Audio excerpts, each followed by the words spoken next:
I just got back from Jordan and Israel, and I've been to Afghanistan and Pakistan. And the one thing from the kings and queens and prime ministers and presidents all the way down to the poorest farmer they talk about is jobs. Since I've been in office in Washington, we've talked about jobs for about 9 days. 9 days. 7 months, 9 days. What does that tell you?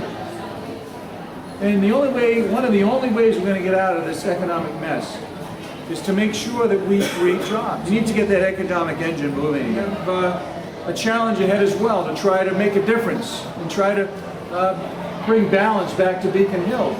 And for somebody to put themselves out there, especially in a tough district like the district that you have, it says a lot about a person's character.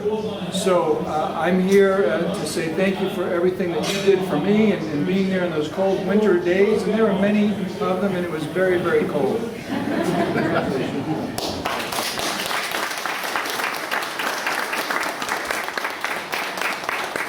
Back in April, my opponent went on WCVB TV to talk about me and my campaign, and anytime you have an incumbent talking about their challenger 7 months before an election day, it's an indication you're doing something right.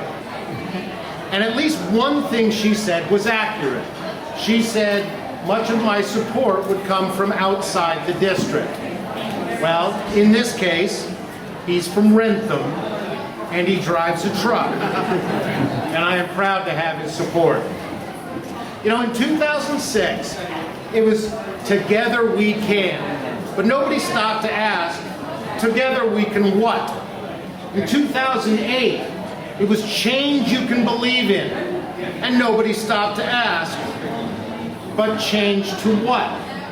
In 2010, the incumbent just sent out a campaign mailer to every registered voter in the district asking to be reelected because much work remains.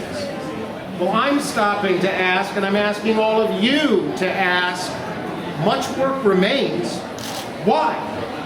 You've had a veto-proof majority up on Beacon Hill for decades.